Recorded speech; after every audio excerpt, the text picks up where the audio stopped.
Eu nunca deveria ter entrado naquela maldita floresta. Eu estava visitando meus avós em sua fazenda no interior. Eu deveria passar uma semana, mas no terceiro dia, eu não podia continuar lá, não depois do que vi. Estava tudo indo muito bem. Quando cheguei na fazenda dos meus avós, a comida era muito boa, muito farta, como uma boa comida do interior deve ser. Nunca comi tão bem assim. O clima calmo e silencioso do interior era bem relaxante, principalmente para um cosmopolita como eu, que sempre vivi na correria da metrópole. Mas à noite esse mesmo clima silencioso me gelava a alma. Nenhum barulho podia ser ouvido, a não ser os barulhos de animais perambulando pela noite escura, e aquela floresta podia se ouvir. Juro que podia ouvir, como algo sendo devorado. Barulhos de lá ecoavam. Fui até a varanda, observei a floresta à frente. O vento frio zumbia criando um clima aterrorizante. Ouvi ao longe um barulho que pareciam com vozes, sussurros. Senti no momento uma vontade de ir lá ver o que eram aqueles sons, mas no fundo eu estava com mais medo do que curiosidade de fato. Foi esta minha primeira noite na fazenda. Acordei cedo no outro dia. Nunca gostei de acordar cedo, mas meus avós gostavam de tomar café enquanto ainda estava clareando. Falei com você sobre a floresta, sobre os barulhos noturnos. Vovô ficou visivelmente desconfortável quando toquei no assunto. O pessoal diz que há coisas naquela floresta, criaturas. Essas coisas de vovô. Disse criaturas. Que tipo de criaturas? Ah, essas lendas urbanas que as pessoas inventam, sabe? Superstição do interior. Meu avô tentou ser até um pouco engraçado, mas no fundo parecia querer dizer algo mais. Não toquei mais no assunto naquele dia, mas resolvi ver por mim mesmo as tais criaturas da floresta. Era entardecer quando fui fazer um pequeno passeio pela floresta. Vovó me fez levar o seu cachorro da fazenda, um pastor alemão, grande e forte, que costumava caçar com vovô.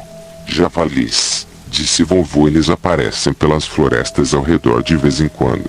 Eles podem ser perigosos, disse ele. Então estamos aqui, eu e um pastor alemão caminhando pela floresta. O cão seguia à minha frente, como um guarda-costas, com um focinho no chão farejando sem parar. Fiquei intrigado como o cão que farejava pelos caminhos tortuosos. De tempos em tempos ele parava, erguia a cabeça parecendo procurar algo, e então continuava a repetir tudo outra vez.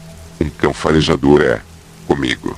Pensei, olhei ao meu redor o verde das árvores e suas copas que escureciam a floresta. O céu acinzentado demonstrava que já era tarde. Havia passado a última hora andando por toda aquela grande floresta. Decidi então voltar à fazenda. Acordei naquela noite ao som daqueles barulhos bizarros que ouvi nas noites anteriores. Saí e fui até a varanda. Senti a brisa gelada encher meus pulmões, o vento soprava o frio da madrugada em meu rosto. De repente ouvi um som característico. Era um assobio, alto e estridente, que vinha da floresta à minha frente. Eu já estava sendo consumido pela curiosidade de descobrir o que havia naquela floresta de tão misterioso. Poderia não ser nada além de fantasias folclóricas, mas eu tinha que descobrir. Peguei meu casaco de moletom escuro, calcei minhas botas, com uma lanterna nas mãos. Adentrei as profundezas da escuridão daquela floresta maldita. A lua crescente desaparecia, conforme eu adentrava a floresta escura e fria, encoberta pelos longos velhos galhos, tão altos quanto um prédio. Só podia agora ver os fracos veios de luz que chegavam ao chão. Caminhei por minutos em silêncio absoluto, não ouvia mais nenhum dos barulhos estranhos que tanto me atormentava a alma. E então eu vi por entre árvores. Podia ver vestígios de uma construção. Ao chegar perto, em uma clareira em meio à mata fechada havia uma casa, iluminada pela lua. Vi seu aspecto envelhecido e decadente de uma era passada. Parecia ser uma construção bem antiga, da era colonial. Suas portas e janelas estavam quebradas, suas paredes manchadas por anos e anos expostas ao mau tempo. Andei em volta da incomum construção. Notei que acima, em uma das janelas havia uma luz amarelada de uma chama. Ouvi novamente os barulhos, sussurros que vinham de dentro daquela casa. Eu precisava então descobrir o que lá havia. Adentrei por fim a casa pela porta principal. Já não existia mais uma porta para se abrir. As paredes de madeira estavam todas apodrecidas, danificadas por muito tempo expostas à chuva. Ouvi novamente os sussurros, vinham do andar de cima. Estavam mais audíveis agora. Não sei o porquê, mas algo me impelia a subir as escadas podres que seguiam à minha frente. Senti um cheiro terrível de sangue que vinha do andar de cima. A cada passo na escada o cheiro piorava. Cheguei ao segundo andar e pelo corredor escuro, podia ver um fio de luz amarelado aqui. Vinha de uma das portas à minha direita.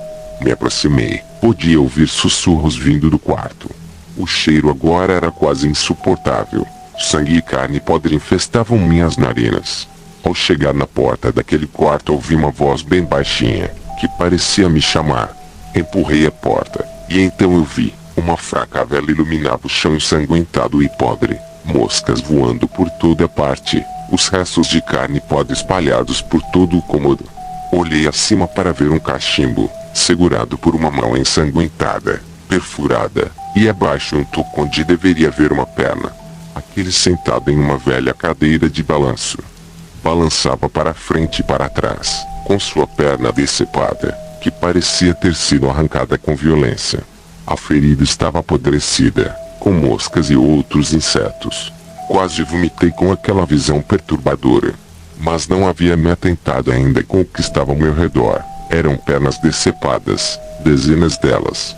Estava atormentando, minha cabeça girava. Os sussurros agora eram audíveis. Falavam comigo. Sua carne. Repetia sem parar. Percebi a grande lâmina em minha mão. De onde havia vindo? Não sabia. Talvez estivesse ali o tempo todo. Ou talvez nunca estivesse lá de fato. Memórias confusas. Ouvi a voz sussurrar em meus ouvidos, como se viesse da minha própria mente. Corte. Devo cortar minha perna. Senti a necessidade incontrolável. Corte. Gritava a voz na minha cabeça. Meu coração batia tão forte que doía. Já não podia mais me conter, quando ouvi um estampido alto. Saí então daquele transe macabro ao qual estava preso, em um instante tomado pelo medo e levado apenas pelo instinto de sobrevivência. Sai dali correndo.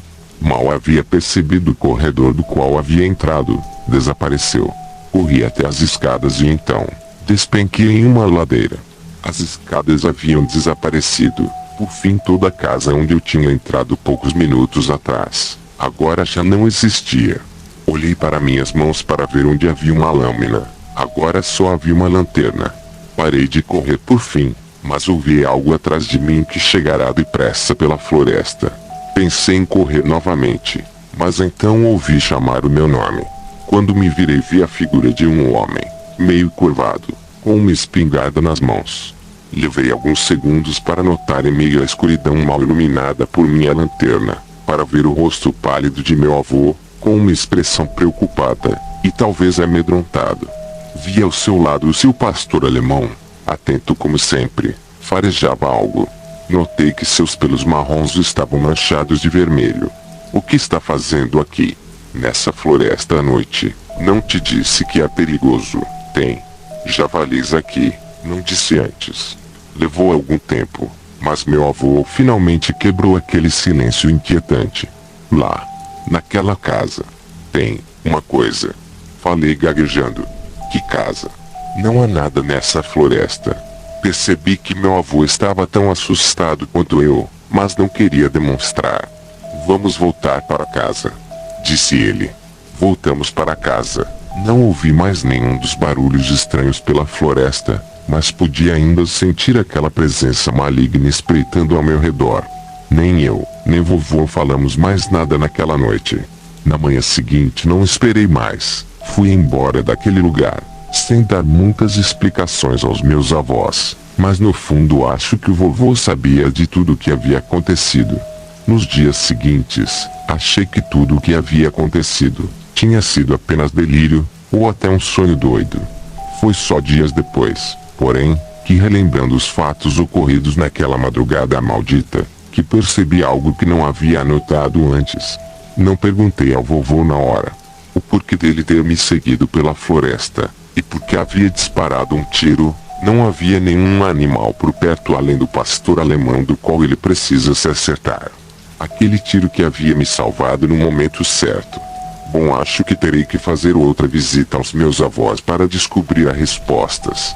Bem, essa foi mais uma história. Se você gostou, peço que nos deixe o like e se inscreve-se em nosso canal para juntos crescer ainda mais. Fiquem com Deus e até mais.